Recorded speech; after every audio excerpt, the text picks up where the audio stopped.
Okay, good morning, everybody.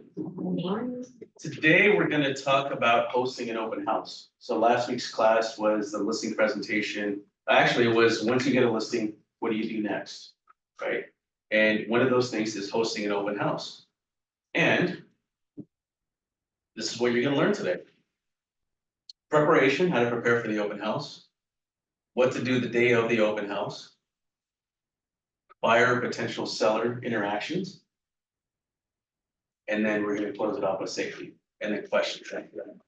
And I asked a few of you guys that have held open houses to share some of your experiences. So hopefully we can get some experience from Zach. And then, did you hold any open houses, Sonia? I did. Okay, so maybe you can share some. And then I know Shrill, he might be on here later on, but so we'll talk about that a little bit later. So what is an open house? An open house is a scheduled time when a property is open for the public to tour or to view the property without their agent, right? And it's hosted by a realtor. So even though you're not being shown the property by an agent, there's an agent there holding the home open. And it allows potential buyers to tour the property at their convenience. So they can drive around and look for open houses at whatever time they want to within that time frame. And it's a great way to generate interest and attract multiple offers for the listing, if you're the listing agent. And the benefits for the sellers, why do sellers love open houses? Well, it increases the exposure, right, of the listing. Possible faster sales, right? The more people you get in there, the possibly more offers you're going to get right away. And then you also have buyers in there to see that there's other buyers interested. And they're like, oh my God, I better submit an offer right away. And I better not lowball it because I saw so many people that are interested in the property. Market feedback, so you can gauge the buyer's interest and then get an understanding of, like, is the price too high? Is the home too small? Is it too original? Feedback on maybe, I don't know, different parts of the house or upgrades or whatever it is. Negotiation leverage, use buyer interest to your advantage in negotiations. And again, goes back to what I brought up. The more people you see in the open house, the more it looks like other people are interested in it. So you want what everybody wants, right? Benefits for buyers. For open houses, it's convenient. Again, when you have a realtor show you property, the realtor is going to schedule a specific day, and they're going to schedule, hey, we have this property that we're going to show you at 1 o'clock, this other one at 1:30, this other one at 2, this other one at 2:30, and we have to drive a specific route, whatever it is. But with open houses, like I said earlier, you could be driving by, or let's say your agent sends you the property and say, hey, there's going to be an open house, show up whenever between this time. Now you're not stuck to like, oh, I have to be there at 1, right? Or these multiple properties are holding open houses, so you can show up to them whenever you want within that time frame. And no pressure. So for the buyer, they can explore the home without being pushed by the agent. Hey, you want to buy this house? Hey, let's submit an offer. Hey, what do you think? Look at this, look at this, look at this. No, it's no pressure. They can walk around, look at the property at their leisure. A buyer can discover hidden gems. Maybe it's a property that just came on the market that their agent didn't know about or email them.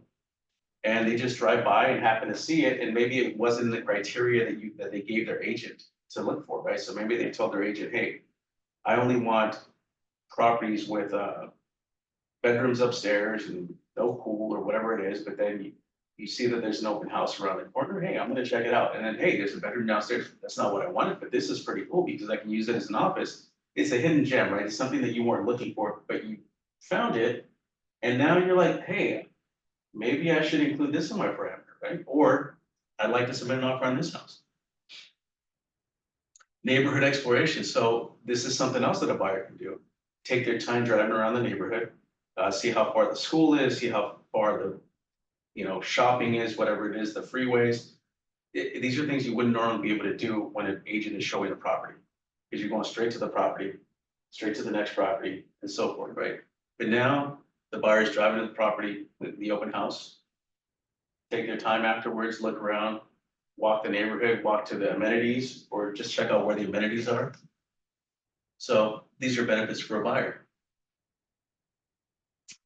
Benefits for the listing agent of an open house. So these are all the good things about open houses, right? It shows the seller that you're actually working. A lot of sellers think that realtors don't earn their money. That all we're glorified, I don't know, salespeople, but we actually do a lot, including holding the open house. You can pick up potential buyers, maybe not even for that property, but for other properties. So it creates opportunities for more business, future business. Exposure, your signs are everywhere. So the neighbors see your signs, they see it. Oh, maybe this is an agent that I can contact to sell my house or to help me buy another house or whatever it is. But they see your name and they're going to remember it. Right? So when you do meet them, they're going to, oh yeah, I saw your signs the other day. So it's exposure. And if you farm a particular neighborhood and you're holding open houses there, they're going to see your flyers or your postcards that you're mailing to them. They're going to see you on their social media reels or their whatever it is, right? Their feed. And then now they're going to see your open house signs and the for sale signs. So the more they see your name, the more they associate you with the go-to person. So let's talk about preparation for the open house. This is, you have a listing.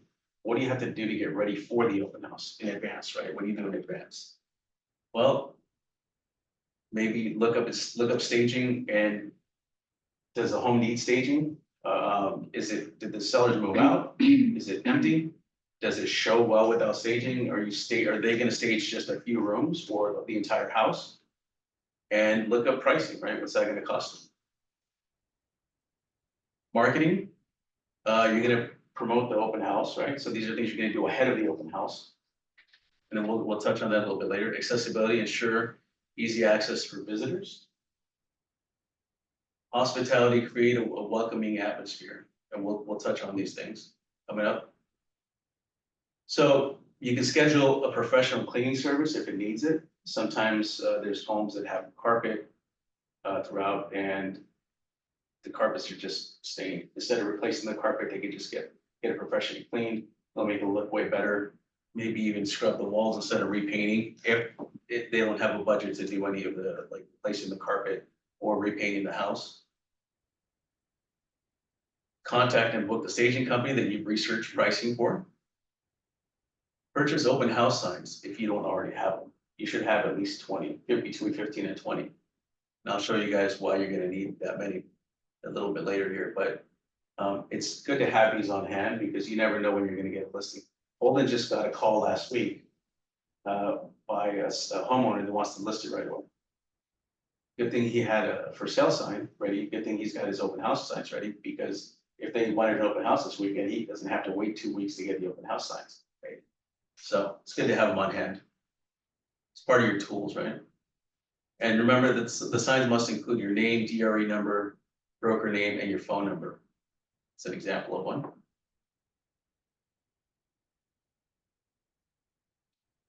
MLS. So after you upload the listing to the MLS, you're going to hold an open house, you have to post the open house time and date in the MLS. And once you do that, it automatically feeds to all real estate websites that show the property. It'll show the open house date on it as well.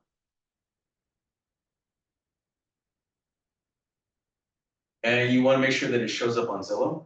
Sometimes the open house dates don't automatically feed for some reason. Maybe there's a miscommunication with the feed or something, but make sure it shows up on Zillow. If it doesn't, log in and add it. Social media, make sure that you post the announcement, the open house announcement on your social media, on Facebook, Instagram, TikTok, whatever it is that you use. Email the open house information to the office here, send it to me, I'll send it out to the office. Maybe there's an agent here that has a client that's looking for that particular product, type of home, and they can just send their client over to take a look at the house.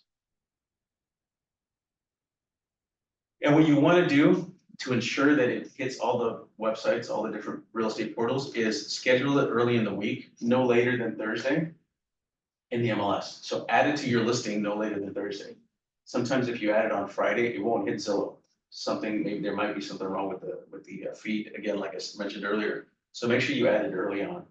The earlier the better, right? Because if you had it like on Monday or Tuesday, buyers are probably planning, going on Zillow and planning their day for Saturday or Sunday. These are the homes I want to look at. Oh, these are the ones that have open houses. So the sooner the better. If you guys have any questions at any point, you can feel free to ask. So you also want to design, print, and send out open house invitations to the neighborhood. So you want to do this all before the open house. You don't want to do it the day before or the day of. There's not enough time in the day for all this stuff. Design, print, property flyers for the buyers to take. So you're going to have the postcards that you're going to create that you're going to either send out to the neighborhood, but you're also going to have the flyers with the description, property description, bedrooms, bathrooms, square footage, and then all the any upgrades and photos of the property, because buyers are going to be going to different open houses that day. And sometimes they visit 5, 10, 15 homes, and they like a house, but they're not going to remember which address it was, right? So when they take a flyer, they're going to remember, oh, it's this one. This is the one that we like. Let's call the agent because your contact information is on the flyer and submit an offer. I have a question. Yes. When do you pass out the invitations to the open house, like a week before? Yeah, we'll talk. It's coming up. Yeah, you can do it the day before, the week of, even that morning to like, you know, the first 50 neighbors around or what it is, 100 neighbors. And we have like a template, someone. There are templates on, I think there's some on my CB desk in the marketing center. But you can go on Canva and they have different real estate templates there too. And then what Coldwell Banker is doing also is they're creating a catalog of flyers in conjunction with Canva. So you can use the flyers, the templates they create, and that's coming, I think, at the end of the year or in January or something like that. Where, yeah, it opens up in your Canva. Special ones, nice. Yeah, yeah. That's good. What did the bottom say Moxie's? Yeah, so when you log into my CB desk, you can go to the marketing center, Moxie Impress, listing concierge. These are all different tools that we have to offer that you can create flyers on.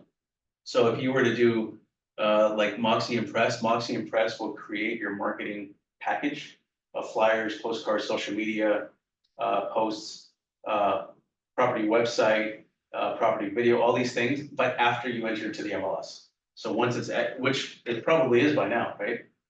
You'll receive an email from Moxie Impress saying, hey, your marketing package is ready. And then you simply log in, you can download the flyers, the PDFs, and send them to your printing company, get everything printed.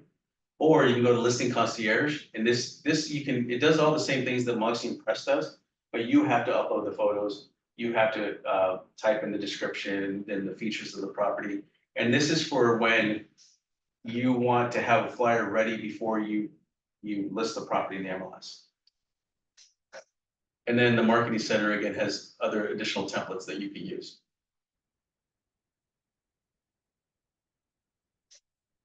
You also want to order shoe covers and a flyer stand if needed, which in Irvine, most homes, homeowners want you to have either shoe covers or take your shoes off when you enter the property. So you can get this from a title company. You can contact Mary and ask her for shoe covers. She'll provide a box for you, brand new shoe covers that you can place at the door. Even a little sign that says, please remove your shoes or wear shoe covers. And then you need a flyer stand for your flyers, right? You can either set the flyers flat on the table, which people might not see, or you can set them up in a stand where they're easily visible for people to take. You can buy bottled waters for the visitors, you know, as for something for them to take. Put maybe your label, business card label or something on the bottle. So if they take it home, and they're probably gonna throw the bottle away, but it's branded. You could buy a scented candle to light, just to give it a better scent, you know? Maybe some cookies or pastries for the visitors. And what you want to do is on the week of, you want to preview other listings in the neighborhood. So that way you can become somewhat of an expert in the neighborhood, right? So if someone, you know, talks about, oh, I went to this other house that looked way better, or I want to visit that other house that you've been there. Oh, I've been to that house. That actually it actually looks bigger than the pictures show, or it's a lot smaller than the pictures show, or the pictures make it look like it's everything's brand new, but it's not. They enhance the pictures or whatever it is, right? but now you've been there, so you know what the house looks like. So you also wanna look up, print, and study other listings and comps in the neighborhood. You wanna do this prior to the open house, because you wanna know what's on the market. First of all, the competition, right? What's in escrow? And how many days they were in escrow? And then what has sold in the past couple of months? So when a buyer comes in and says, oh, this is way overpriced, actually, it's not. There's another 2 properties on the market for similar price. There's 2 that closed last month for a little more than what we're asking, or a little bit less than what we're asking. And now you have all this information. You can even print out and show them, look, this is when it closed, this is how many days, this is what it sold for. And now you have that evidence, right? And it makes you look like you're an expert.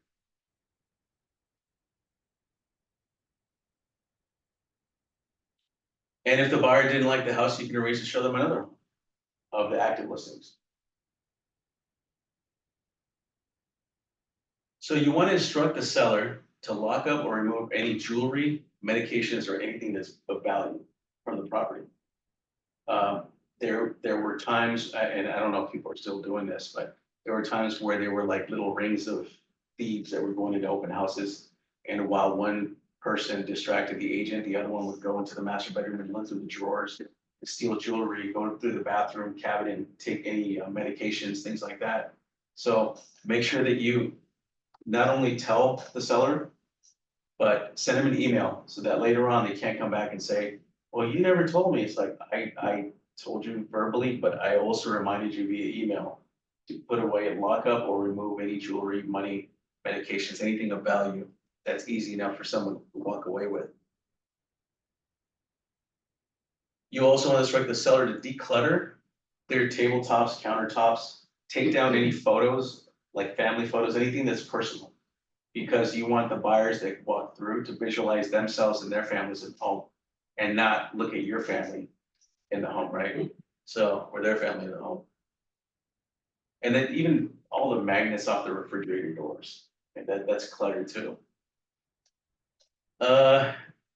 Remind them not to cook anything the day of the open house, because sometimes I know from experience, not for that, not for open houses, but sometimes when I visit my mom, she'd be like frying these chilies that she's gonna make salsas with on the stove, and like the smoke makes you cough. So I remember, right, this is Mexican, dish, it's putting the chilies on the cooktop, and just, the smoke comes out, you're breathing this stuff, coughing, and like, come on, Mom, what are you doing? And I know with different cultures, there's different types of things that leave a lingering scent, so that's an example of something. So just remind them not to cook any, if they are, maybe bake some cookies. That cookie smell is a nice smell, right, it's inviting, so. Yeah, that's a must right there. And to take any pets away during the open house. I know that there's a lot of pet lovers, a lot of pet owners, and you don't want to have an open house and have to keep telling the person, oh, remember to close the door, because you don't want the dog to come in or the cat to go out or whatever it is, or be responsible for the cat running away because they weren't happy at the house that they're at. Had to throw that in there. So take away any pets. Any questions on this? Okay. So now the day of the open house, these are all things that you're gonna do before the open house to prepare for it. Now we're gonna talk about what are you gonna do on the day of the open house. Arrive early. Why? To address any lockbox issues. I know there's been a few, and I stress this every time. You're gonna have, at some point, you're gonna have issues opening a lockbox. You don't want that issue to be at your open house when you just got there at the exact time that you're supposed to be there. You have 10 people waiting to go into the house, and you're there trying to open the lockbox and it's not working. So show up early because you want to make sure that you can get into the property. And if you can't, then you can either call the seller and say, hey, because they're gone, right? They're not going to be at the property. Hey, do you have a spare key? The lockbox is not working, whatever the case may be. Or if you're holding an open house for another agent here in our office, you can call the agent and say, hey, it's not opening. Can you, meet me at the property, whatever it is. You'll have plenty of time for that. It gives you time to get situated, set up, and familiarize with the home. So again, a lot of the opportunities you're going to get at first are holding open houses for other agents. So you're not going to be familiar with the layout of the property or the features of the property. So arriving early Allows you to go to the property, set your flyers, stands, your shoe covers, open all the blinds, turn on all the lights around the house, but also walk through the property and know, oh, this is where the master bedroom is, these are where the secondary bedrooms are. This is where, I don't know, whatever, you walk through the garage. Just familiarize yourself with the property with the layout of the home. And also post a sign stating that there are cameras recording. So if there are cameras in the home, you have to have a sign that says that there's cameras recording. And this might be something that you might want to put up anyways, even if there's no cameras, just to scare off any potential thieves. Like, hey, you're being recorded, so don't take anything.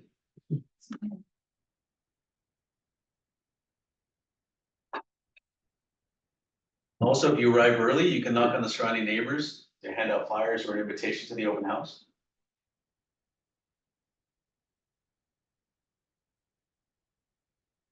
You also want to place a maximum number of open house signs throughout the neighborhood. And then, of course, the for sale sign is going to be on the property.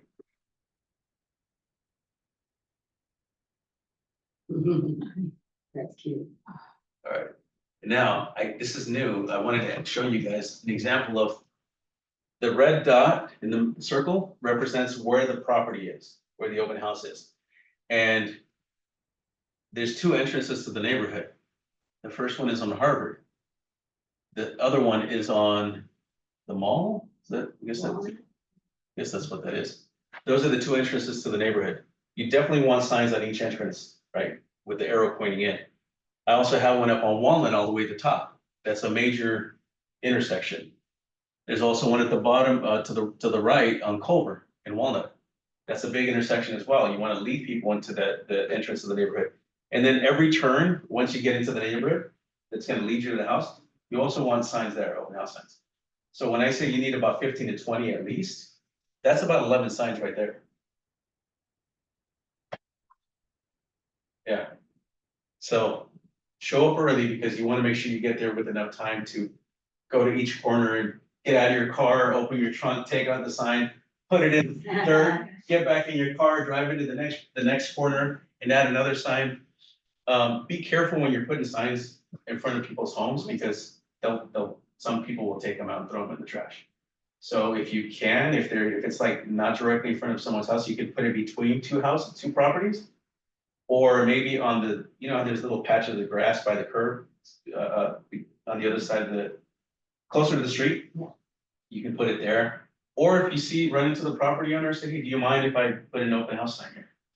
I'll take it down in a couple hours and they'll be fine with it. I lost a sign earlier this year. Someone. May rest in peace. Yeah, they could have just said, hey, come take your sign down. I don't want it here, but they took it. Was it on the property of somebody? Yeah, but it was on the little strip of grass.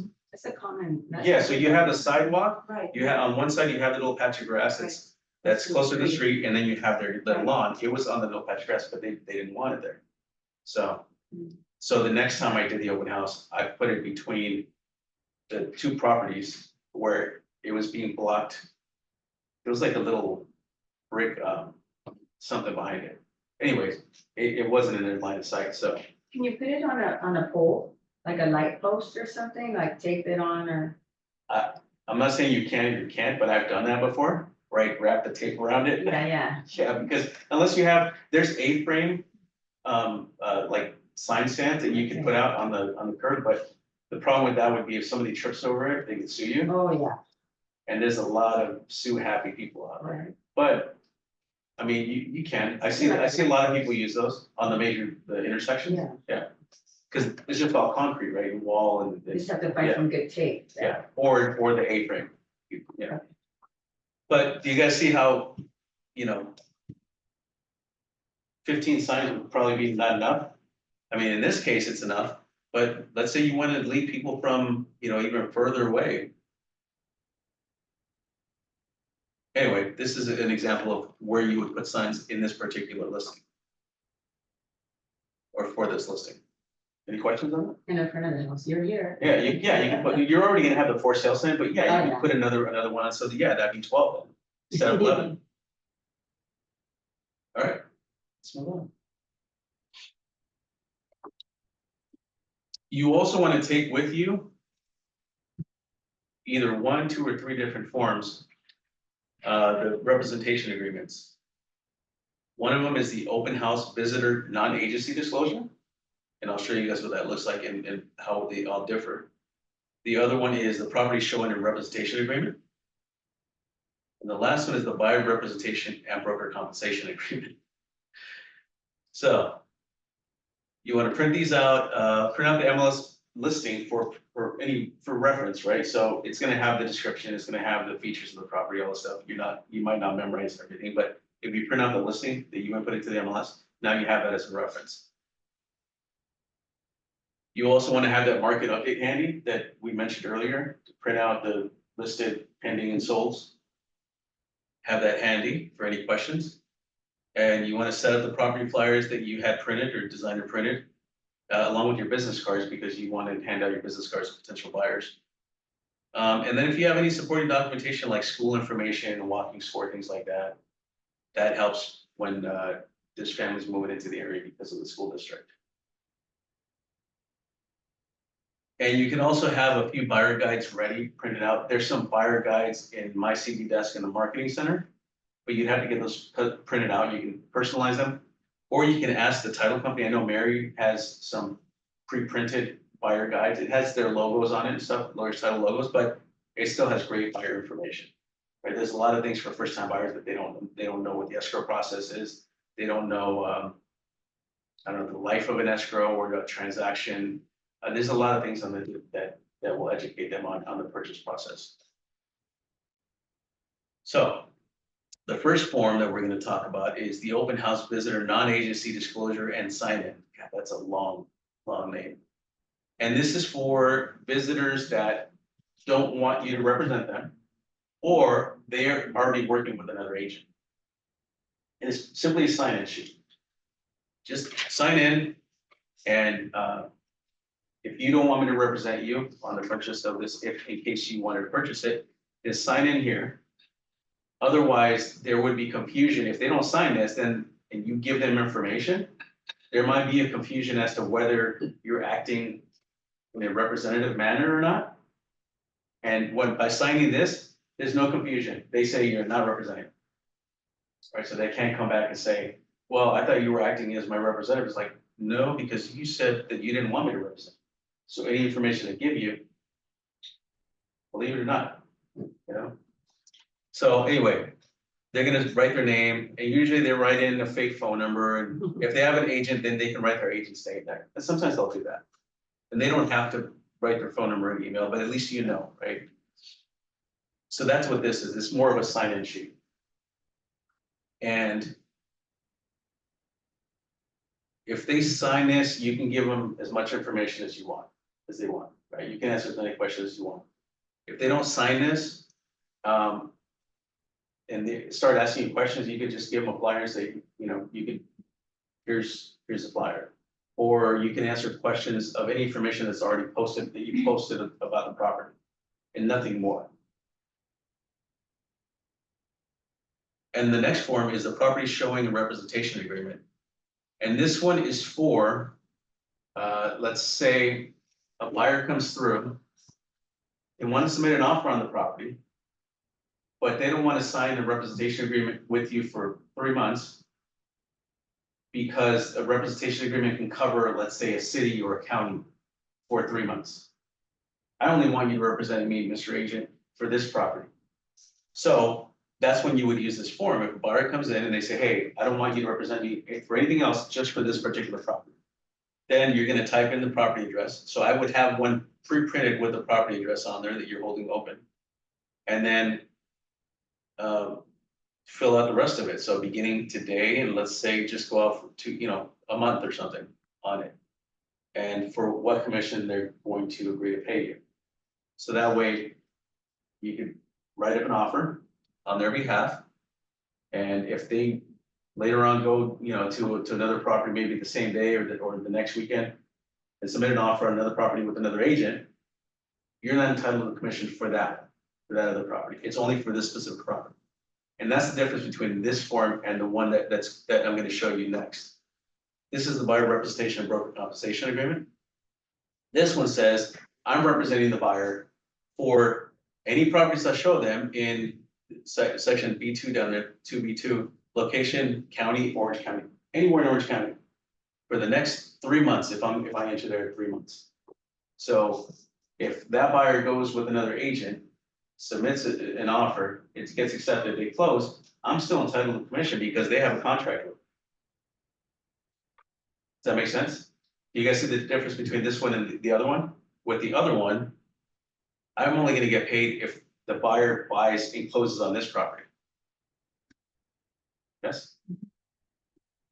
Okay, I have a quick question. yes, So how long is that contract normally signed for? 3 months? it cannot exceed 3 months. Okay, so normally. Yeah, it says right here in section 2A1. Not to exceed 3 months, if representation period exceeds 3 months, this agreement is void unless buyer is a corporation. So you can renew it or extend it after 3 months, Okay. but it cannot, this particular one cannot exceed 3 months. Yes, So if somebody has a BRBC with their agent and they come to my open house and they say, I want you to represent me on this one, and I get that filled out, the property showing and. did you ask them if they have, if they work The with an first agent? BRBC would be superseding what I got. instead. Well, they would just be on the hook for paying two agents. Oh, because they decided to sign both of them? Yeah. But that's why you want to ask them if they're working with another Right. agent, and if they say, we had another agent show us property, but we're not working with them, okay, did you sign anything? And then that's where you get to the bottom, because sometimes they think, oh, it doesn't mean anything, but it's like, and if, let's say they did sign it, so. By checking this box under 2A2, where it says exclusive, that means that they're only working with you. If you don't check that box and they sign it, they could buy another property from another agent, and you're not entitled to a commission. So it's important, and I should have mentioned this earlier, to check that box that says exclusive when you're working with a buyer. So when when we show this one to the buyer, how much do I need to explain about this? So like everything I have to explain to them, like. Well, you're telling them, or- I'm representing you between this date and this date, so 3 months, not to exceed 3 months.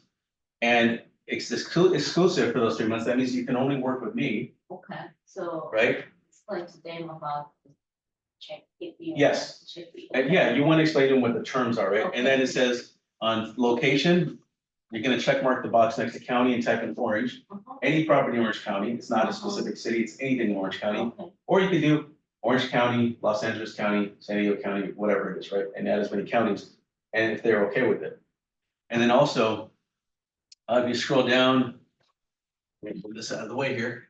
You also want to explain to them how much they're agreeing to pay you, which is section 2E1 here at the bottom, okay, the percentage of commission that they're gonna owe you at the close of escrow. But you also want to let them know that they're agreeing to pay you, let's say 2%. But, Mr. and Mrs. Buyer, you can negotiate that into the purchase contract and ask that the seller pay for that commission. Because a lot of sellers are still agreeing to pay that commission. okay. So basically, some people does not know about some terms, I can explain to them, what is this? Oh, yeah, you should always explain to them, especially, and ask them, hey, do you understand what this is? Okay. Would you like me to explain? Don't just say, here, sign this. Oh, okay, got it, yeah. Yes, yeah. Okay.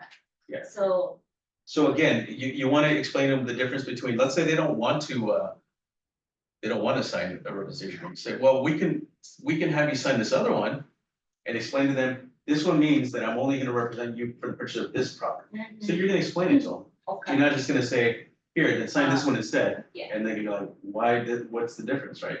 So you should explain it to them.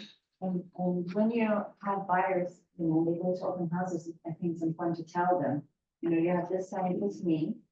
You're working with me, if you go into any open house, do not sign any other things, Yeah. Educated by it in advance, so when they go, you kind of know what they could be expecting. Well, you can also, yeah, there's a lot of agents that still don't know to use these 3 forms, right? Or they don't even use them or whatever it is at the open houses. So it's good to educate people walking through to the open house as well. Hey, if you haven't signed anything, these are the things that you might have to sign either when you're gonna submit an offer or when you go into an open house. Because they're not, a lot of agents are not bringing this up at all. Yeah. Exactly.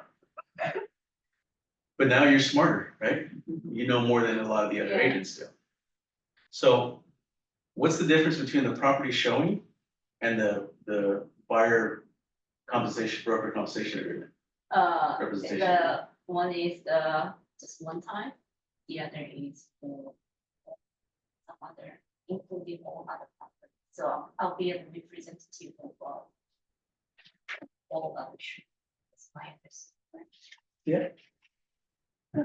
Okay, so if you ask me questions. I think you have a good understanding of it. I didn't think for a long time, so if my buyer signs the VRC with me and they go into an open house, even though I tell them, prepare them, whatever. they And did you still check end the up exclusive box? Yes, Yes. and then they still sign with that agent or whatever, it's just hypothetical. Are they on the hook to pay both that agent and me, or would my VRBC, because I checked exclusive, supersede whatever they sign? No, with? they're on the hook to pay for both. Okay. Yeah. Because whatever they sign with you doesn't affect what they sign with somebody else. Like if I agree to pay Zach to stand right there, and then I tell you, I make a contract with you that I'm gonna pay you to stand right there. Even though, like, I think Zach's not gonna do it, but he ends up doing it, I still have to pay him. Mhm. Even though I'm paying you to do it, right? Because it's totally separate contract.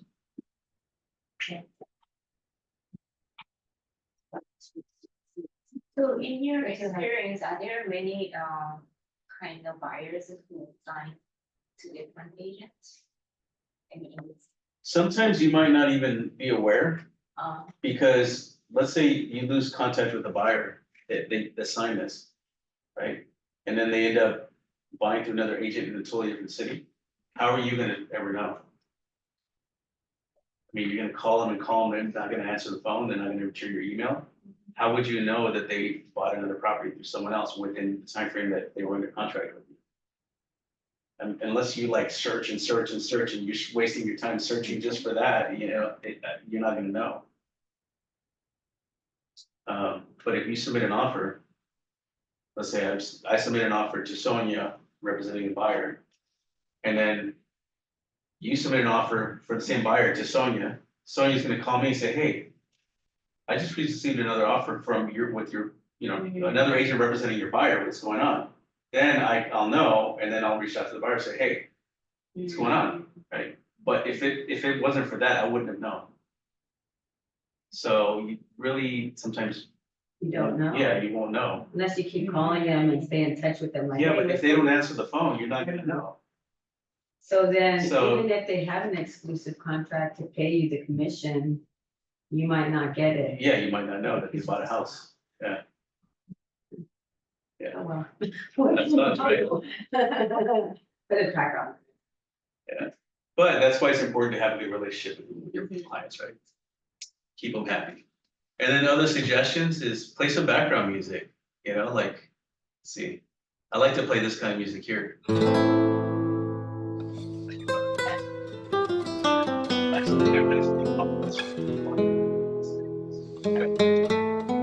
And I just play Spotify Spanish version. It's like relaxing. Walking through the house. Steven said it.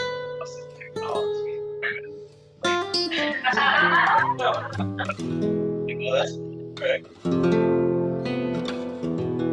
You can like your answer. All right. All right. So another thing is, if possible, have a host at the front door. So maybe have someone else host the open house with you. Maybe have another agent. Say, hey, do you want to hold the open house with me, or maybe someone new? Right. Or a lender. Yeah, I think that's even on here. No, it's not. But yeah, you can have a lender sit at the open house with you, and then they can help, pre-qualify someone, and then later on pre-approve them and work together. And then, do the scented candle, spray some Lysol or something around the property. Take photos and videos of the open house and post it on social media, just to promote the listing and your activity. And then set up drinks and cookies. This is all on the day of the open house. Oh, now I'm like. Tell you what I wanted to, that was just, it worked though, it's. All right, so potential buyer and seller interaction, so now that you set everything up, you promoted the open house, you put the signs out, you turned on the lights, opened the blinds, you got everything ready. Now people are gonna start walking in, hopefully, right? Hopefully people start walking in. What do you tell them? So the main reason to have an open house is to find the perfect seller for your, perfect buyer for your seller, right? And it's even simpler is to, the seller's looking for a buyer to buy their home and the buyer's looking for a home. That's the perfect match, right? That's what it's for. And keep in mind that your service is on display, your professionalism. So how you carry yourself, how you interact with people, it's on display for other people to see, right? It could be neighbors that are just walking into the property and they just want to look at the house and, why it's priced that much. Oh, okay, now I see why it's priced that much or whatever it is. But they also want to see how you're interacting because they might be thinking about selling in the next month or two. And do I want to hire this person to sell my house? So everything's on display, right? So keep that in mind. Everybody's watching what you do. Okay. So you want to ask the buyer if they're working with an agent. Always remember, ask the buyer if they're working with an agent. And if they are, have them sign the open house license disclosure. If they don't sign, you can share only the information about the property that's already, we talked about this already. It's posted not just on the flyer, but anything that you put on the listing on the MLS, because that's being shared with all the other websites. So you can tell them about that stuff, but nothing more. Hey, if you want more information, you gotta sign a contract with me. Otherwise, you get to see what everybody else sees. Your agent. Hey, hold it. Come on in. And then if they want to submit an offer on that property, you can do the property showing representation agreement and so forth. They want you to represent them, then you do the other one. Okay, so here's an example of a warm welcome for somebody walking in, right? So, hi there, welcome in. Thanks for stopping by today. Feel free to look around. Let me know if you have any questions about the home or the neighborhood. And we've done that, right? People come in, hey, come on in, take a look around. Let me know if you have any questions. That's inviting, right? Pretty inviting. I like to give him a flyer at that point, so let me give you flyers. You can do that, That's yeah. my friend. Yeah. So quick report. Hi, I'm Carlos. Glad you can make it. Are you out looking for a few homes today or is this your first stop? Have you looked at a few or is it like getting some more information, right? And maybe they'll tell you about the other properties that they looked at and where they're at and their experience or whatever it is. Another thing you could say is, welcome. Have you been to this have you been in this neighborhood before? Or is this your first time checking it out? So there's always going to be someone coming from another neighborhood or another city or something, thinking about moving into that neighborhood. So this is a good way of bringing up maybe the schools or building more conversation, right? Setting the tone. Hi, thanks for coming in. Everything's open for you to explore. Feel free to look around. I'll be nearby if you have any questions or if you have any questions about the upgrades or anything like that, right? In your own words, whatever you want to say, but these are all things that you can say when people come in, because sometimes when people are doing open houses, they're like, what do I say to them when they walk in? These are some examples of things, just little welcoming things you could say, right? Subtle qualification. Great to meet you. Are you just starting your search or are you already focused on this area? So it lets you know if like they're already looking at homes in that specific area. Because if they are, and they didn't like that house, oh, since you're looking in the area, you don't like this house, there's one down the street, I can show it to you after the open house, right? Let's see, pointing out a feature, so welcome. One thing people really like about this home is the kitchen or the entertainer's backyard or whatever it is, right? And then you can go into what the features are for that. Wrapping it up, thanks for coming in today, right? What does this say here? If this home feels like it could be a fit, I'd be happy to send you more details or a private showing, or if you're not interested in this one, maybe another one. There's another one down the street, whatever it is, and then ease into that. So that's not me. Okay. So here's another script you can say, welcome, my name is Carlos, did you come in today looking for your dream home? Or figure out how much your home's worth? Because again, a lot of the neighbors are gonna come to the property. They're curious to see what the property looks like inside, right? So you wanna put them in a category, right? That's. Let's see. Yeah, are they a buyer or a seller? Right? And you know how to follow up whether they're a buyer or a seller. If it's a buyer, you wanna ask them to work with another agent.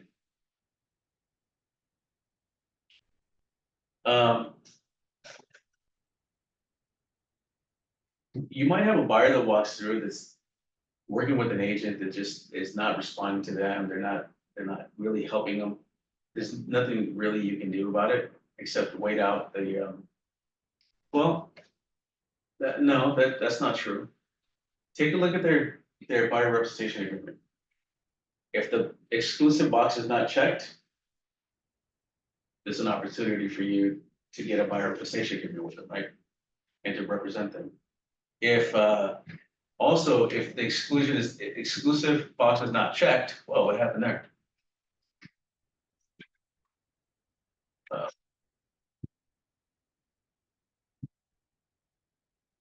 I think it's just a TV that turned off. If it's not checked, then. Give me a second, bear with me here.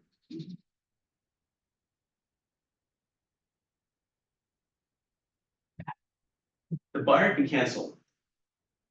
If it's exclusive, they would need 30 days to cancel. Oh, no. We're not gonna log out. Oh, here we go. Oh, yeah, all right.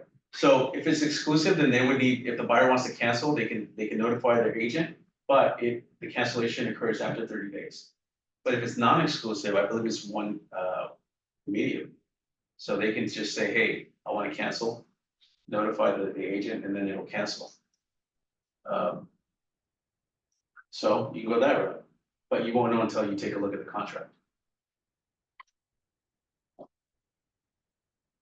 So that's the difference between checking that box. They could just tell their agent, I want to cancel today, Yeah. and it's over. Yeah, so yeah, that's another difference between the two, the exclusive and non-exclusive.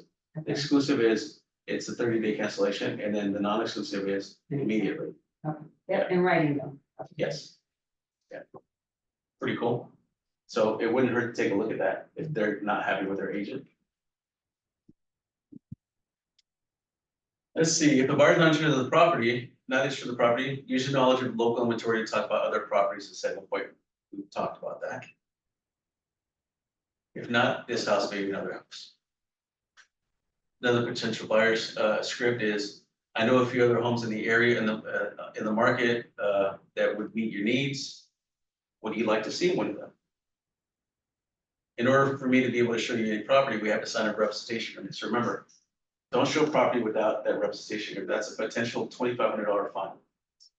Oh, And you're not only, it's also breaking the California law. It's not just a realtor, DRE law, or whatever it is. It's not, it's also California law. So you're breaking the law. You're showing property without having that signed. Yeah, they signed it into law, I think it effective January 1st of this year. When's the best time for you to see one of these other homes? I'm free as soon as I'm done here at 4 p.m. or whatever time you're done. If not, let's get together on, would you prefer, give them two times and dates, Monday at 3 p.m.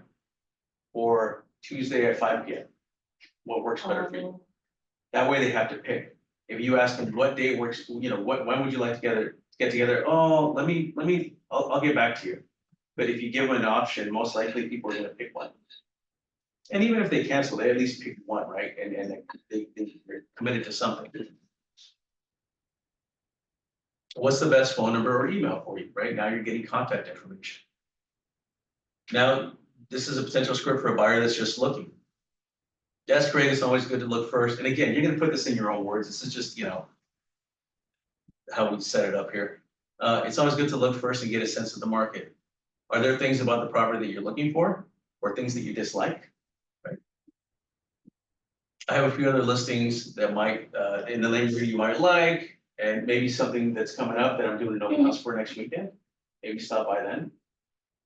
So put this in your own words, but also find out what they're looking for, right? What do you like about this house? So that way, if you are gonna represent them, you already know what their likes are or dislikes. Oh, I don't like the fact that this kitchen is too small. Or I want a bigger living room or a dining room because we like to get together for family dinners every Sunday or something. And we have our kids come down from everywhere, and whatever. So you'll get to know what they like, what they don't like about it. So potential seller conversation, right, that comes in. So how long have you owned your property? They come in and say, oh, I'm thinking about selling. Oh, really? How long have you owned your property for? Oh, so many years. Okay, when were you thinking of putting your home on the market? Right, so you're going off this conversation, they're saying, oh, well, I don't know, we're thinking about maybe 2 months from now. Okay. What's the reason you're moving? Well, we wanna move to a smaller home, our kids, we wanna downsize, our kids moved out and we're just, it's too much of a home to take care of or to maintain. I'd love to see your home. Do you have time today? Maybe I can stop by after the open house, take a look at it, right? So these are just things you could, again, people always wonder, like, I don't know what to say to people when they walk into the open house. These are things you could say to them. Again, in your own words, your own flow, whatever your demeanor is, right? It'll give you information about the person and to help you come up with a response, right? So then you want to book the appointment. Now safety. Let's talk about safety. Let someone know where you're at, where you're gonna be at all times, right? Whether it's a spouse, a family member, here at the, one of the brokers here at the office. Just to make sure that no crazy person kidnapped you from your open house. Not that it happens, but I'm sure that, I know in other states it's happened. Have another agent or loan officer with you at the open house, right? We talked about that. Familiarize yourself with all the exits in case you need to escape a bad situation, right? So know where the back door is, maybe where the side door is, maybe where the garage door is, and can you get out from the garage if you were in the garage? And then the sign that implies that there's cameras, that's a good safety tip. When you show, you're showing the property, don't go into the room. Let them go into the room, you can wait at the door, wait at the room. Otherwise, you're setting yourself up to be locked into a room. So just be careful. I don't want to scare anybody, but just, I don't. It's easy just to like dismiss that, right? Not even to think about it, but there's bad people out there. Maybe you can carry some pepper spray or something, have it in your pocket, ready for, if that situation presents itself. I don't want you guys to be like, just try it. Come on, I want to spray this thing back. Come on. I've never used one of these things, but I'll use it today. Yeah. Okay, so before questions, Holden. I'm scared of open houses. What do you experience during your open houses? What, like, any tips or any observations of who comes through and like what type of questions people ask? Yeah, it's, you wonder, in my experience, I work to relate with the people. So, your questions, I mean, are fantastic. If you can follow those, I mean, you're just. The people that come in are the people that live there, if it's a brand new open house, usually. Buyers alone and buyers with agents. So you just wanna make everybody feel comfortable, show off the house. You're talking about showing the good points of the house. The women usually go to the kitchen and the bathrooms type of thing. So sexist. All denominations of wonderful. I mean that respectfully. So it's just, look, you have a house on the market, whether it's your listing or somebody's listing, you want as many people through there as possible, in my opinion. Whatever the market, so to speak. That's just, when I say the market, okay, forget that, I won't go into that. Well, let me ask you this. Yeah, When you have a listing, how many open houses would you commit to, like, to holding before saying, okay, I'm not gonna either, until they do a price reduction, I'm not gonna hold another open house, or like you do it the first, like, Saturday and Sunday for the first month, or for the first 2 weekends, or how do you do it? Because I know you have a broker's preview the first Wednesday. I would like to tell how my Yeah, yeah. are doing it, please. Yeah. The ideal way to set it up, if you can, and fortunately, most times I've been lucky, sometimes you can't. The open house is the biggest thing, getting people in there. So what I would do is this. I would make it active, on the market on a Monday or a Tuesday. This is getting what I do. You have the broker's preview on Wednesday. The broker's preview is from 10:45. No, it's from 10:30 to 1:30 And what is the p.m. broker's preview for? Broker's preview is, so everyone can see and preview the property. Other agents, right? Yes, so it's called the broker's preview for other agents, but I invite everybody in. Now, in this day, you get with the internet, everybody will see that, not just the brokers, but the agents, everybody, even the buyers with all the sites they have access to. So we get a lot of buyers coming in on the broker's preview, which is wonderful. So me personally, I do what I consider an old school way. I don't do this on the weekend. I love doing this. It's crazy. I'll still do it every time.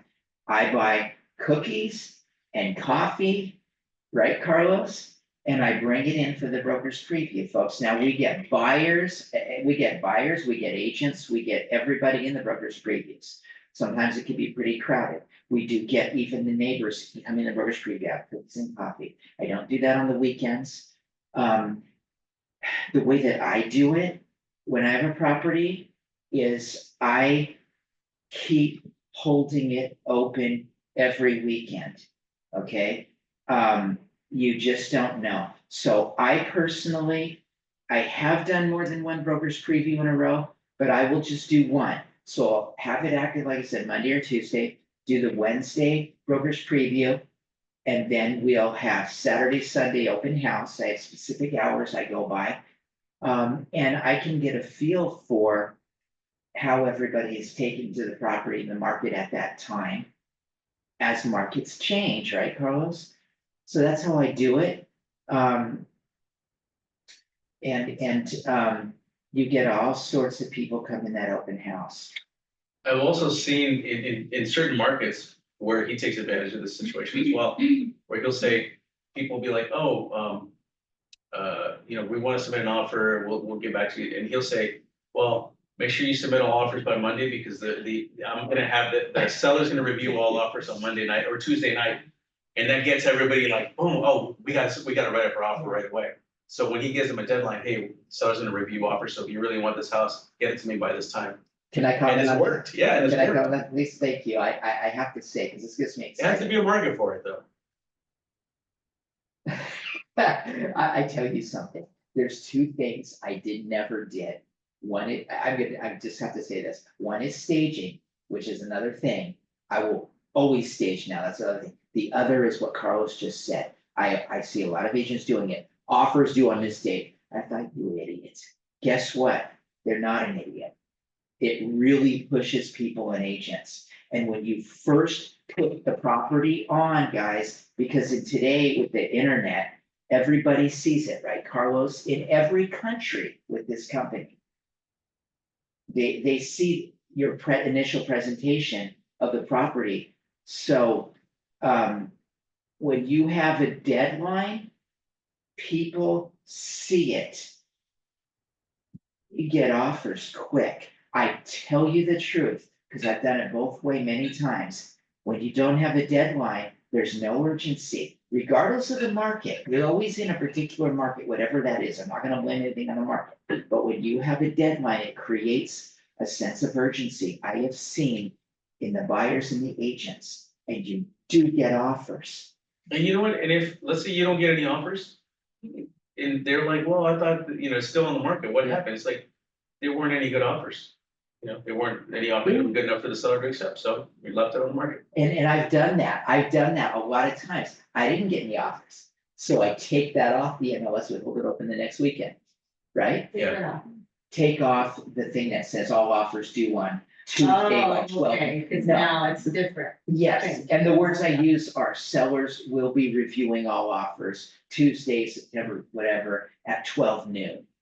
And that is a push. I put it on the end of the description in the private remarks, and I think there's one other place you really push it. You can just keep updating it as you go. Absolutely. I have one Absolutely. more question. Why do you do it? Did you say between 9:30 and 1:30, the preview Brokers for the preview? brokers? Yeah. So the time for the broker's preview is between 10:30 on Wednesday in Irvine, it's Wednesday, different cities is different days. Wednesday, 10:30 to 1:30 AM to 1:30 PM. You find that that's the time that most people are available to go, like the brokers? It comes to you. Let me put it to you this way. If you got a new property, it depends on their interest. Yes, people are interested in I have a lot of times, people are interested in the property, they want to be first there. Remember the one, what was that street on Elm? I had a property on Elm. The first people walked in the broker's preview with us and they sat us down. Were they waiting for you to open the door? Yeah, I work with Cindy. Do you folks know Cindy? So she'll be in the office shortly. So we were there. They came to the broker's preview, right? Right there at the door. They came in. Some other people came in when we opened the door. They sat down at the table with us. They say, and their English wasn't that good. They say, we want this. That doesn't mean anything. We want this property. Really, like, and I'm looking at Cindy. I was like thinking, we're gonna have so many people, you know. They got it. They Oh, bought it. We wow. closed with They them. knew They wanted closed. it. That was kind of in an off market. Do you remember? At 14872 I think it was.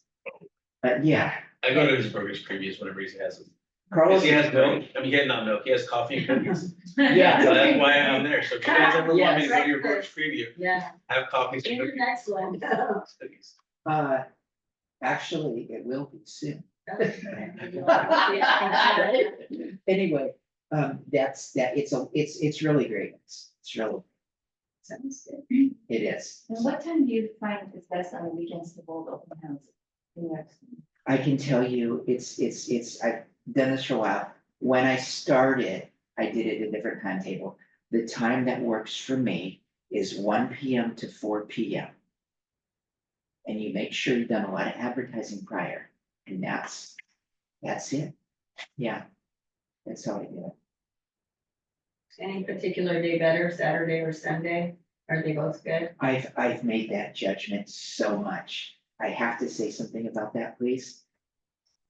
I always thought Saturday is the best. Everyone goes to church on Sunday. Yeah. No.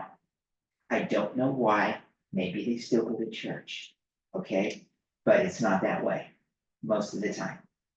For some reason, it's a Sunday. From what I've seen. After church, they're already out of the house on the Yeah, way home. dressed They're like, up, hey, let's ready to- stop by the open house.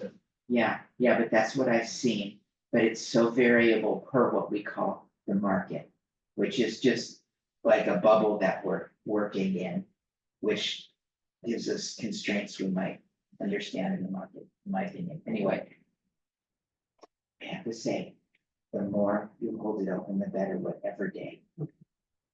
The more the better, don't pick one, do both, that's what I do, in my opinion.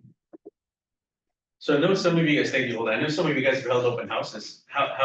Zach, how's it gone for you at the recent open houses? Like, what kind of feedback do you get from people walking in? Is it mostly neighbors? Is it buyers? Is it people that drove by and saw the signs? Is it people that saw it online and came to the property? Most of them were just neighbors. I was doing one for Cheryl not too long ago. And that was on the market for over a year. And that was the biggest question that they had was, why is it on the market for so long? Why was it priced this way and all that stuff? How'd you answer? Well, I mean, it's not my listing, so it is kind of like, I'd say, oh, it's the market and, Yeah. they weren't getting any offers, so they kept dropping the price and now it's at this price. Yeah, that's kind of. Okay. Did you look up any recent sales in the area just to have with you at the property or? I did it, and I mean, the original price was really high. Yeah. but I don't know about a year ago where it was, but I think it was still pretty high. Where it was, now it's off the market, but it was reasonably priced, it was a nice place, it needed upgrades. Yeah. It And was I on the water, right? Yeah, it was on, right on like a little lagoon, but it didn't connect to the ocean, and that was kind of another thing, is that you could only have like a kayak or a canoe or a paddleboard on this little lagoon thing that they had. But they would pump the water in from the ocean and then rent out a boat slip from another neighbor on the other side where they didn't have boat slips, so a little confusing, but it was a nice property. Yeah. I guess, I mean, the biggest concern on that one is the bathrooms, that it needed upgrades, and that was the concern for a lot of people, that they'd come in and pay all this money and then they still have to drop a lot more money upgrading the bathroom. Yeah. And that's another thing, sometimes you're gonna get buyers that come through that they're gonna say, you know, something's not, I don't like this about the property, and if it's cosmetic. It's just, if you buy it, you can paint it to whatever color you want, right? You can remodel the bathroom. You know, everything else is perfect and you're just worried about the bathroom, you can always remodel the bathroom at a later time, right? It's easy to fix. But anybody else, open houses experience? I did one for Africa, and it was fun. I found that, you know, a lot of people were like asking questions, and you really need to kind of know what the house looks like, and like even parking and stuff. They're like, where's the parking spot for this place? Like, you know, I don't want to walk long distance. It's a good thing I knew where it was. But we did get a lot of neighbors, and then people that were looking for their kids. Where was it? It was in Irvine. What part? I forget. I don't know, by the college, not the university. But a lot of the people that were coming were like, oh yeah, I want to buy a condo for my son or my daughter next year. But it was fun. It was good fun. I enjoyed it. Well, can I make a comment about it? I was at one of your broker previews, I think you were selling your mom's place in New. Oh, yes, oh, yeah, yeah. And I mean, you were very slick with it, because you had a card ready, and you're pulling it out of your pocket, and you handed me your card right away. And I saw you do that with a couple other people at that one. Yeah. And you're very slick with it, because you're already giving them a card with your name on it. and Everyone everything that like comes in, Yeah, give them a card and a flyer, that's what I do. you can give it right there, and Yeah. it's hard to refuse. You're not gonna refuse a card from someone, so it's a good idea. I've been refused. I've been refused, I've been all sorts of, but I remember that. You just give as many people as possible. Yeah, thank you, Yeah. It's a nice place too. thank you for coming, thank you for coming. And do you have any sign-in sheets or anything at the open houses? We have to now, right, Carlos? So, You don't have to, so a lot of agents are not doing any of that stuff. They're just holding the open house, and I don't know if they're just not monitoring or what, but I'm hearing from a lot of other agents that there's agents that don't even have sign-in sheets or anything like that. So I would have it available, you know, and if people come through, they don't want to sign, that's fine, let them walk through the property and. Could I say one thing, if Yeah. you don't mind? Because with Cindy, we do. Because we keep track of the people as much as possible, we call them back. That's my client, pardon me, sorry.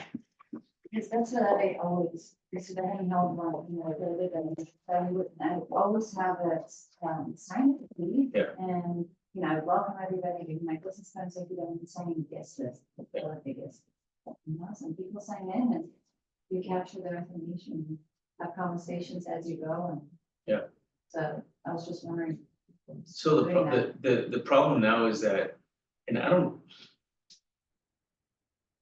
see it as a problem, but I guess the DRE does see it as a problem where when somebody walks in and you're sharing information about the property and something happens and they come back and sue you because they assume that you were acting as a representative of theirs somehow, they can sue you because you either gave them information or not enough information or something, right? But you were my agent, you should have let me know, and it's like, we never signed an agreement, well, there was an implied agreement, representation agreement. So that's the reason for this non-representation agreement, right? Let's make it clear that I'm either not representing you, or if you'd like, I can represent you in the purchase of this particular property with the single property, the property showing a representation agreement or with the buyer broker representation agreement. So you're making it clear. If they don't want to sign, then you're only giving them information that's already out there. If they ask you questions, yes, the bedrooms, that information is out there. They ask you about the roof, how old is the roof? Oh, I'm sorry, I can't share that information. Unless you either sign this or this. Yeah, how do you even Yeah. protect these? Yeah. It sounds like a really good way to generate business, just having them sign in, you have their phone number, their name now. And some people will sign in with their correct phone number, and some of them, they're just gonna sign it, you know, and use a fake name or a fake phone number, but hey, You never know. I mean, I'm just trying to think practically, you know, because I like having that sign sheet, so then maybe adding a box. Are you currently working with an agent? Yes and no. And then letting them go walk around and say, come back to ask, I Yeah. can check and see, oh, it looks like you have an agent, you know. Go that way, and if it says no, at that point, then, okay, let me have you sign this, and I'll be happy to give you everything, you know. keep in mind though, that those representation agreements are only good for 3 months tops. Too, Right. so if they're at the tail end of it. Yeah. And they don't wanna work with that agent anymore, and then maybe their contract is coming up to expire in a couple of days. Then you can pick them up as a buyer. Right. So just because they have an agent, that doesn't necessarily mean that where before they would lock them in for a year. I mean, I'm kind of glad that the DRE did Right. that. But, yeah, So, when you are doing open house and you are talking with some potential buyers, but there are tons of people that's coming, yeah, then how do you usually, kind of say me while we are talking with them? well, from my experience, and Zach has seen this too before, sometimes they'll want to talk to you and just chit chat. Yeah. And you see someone that's potential buyers, and it's the neighbors, right, that usually want to talk, so they're there talking with you. You see buyers come in, and you know that, you know, they're looking around, they're like, you know that they're buyers, I mean, sometimes you can just tell. You can say, excuse me really quick, hi, thank you for coming, come on in, let me know if you have any questions, you know, whatever, and then at least you've addressed them, you've let them know that you know they're there, right? And like Melissa said, hand them a flyer, right? And if you're just chit chatting with the neighbors, you can just say, excuse me for 1 second, and say, hey, you know, and then go off with the questions, right? So you don't have to just stick to, especially if their neighbors just chatting, they're gonna stick around, you're gonna come back to them and chit chat, or they're gonna leave, right? But sometimes it's good to chit chat with the neighbors, because you get to learn more information about the neighborhood, right? Or, I don't know, something, so sometimes it's not so good because you end up learning something about the property that the sellers didn't tell you, but now you know because the neighbors told you. Drama. Yeah. Like, for example, when I went to the open house, there is some guest lists and say that you sign up and people some left their phone number and things. But is there any way it's do the easier?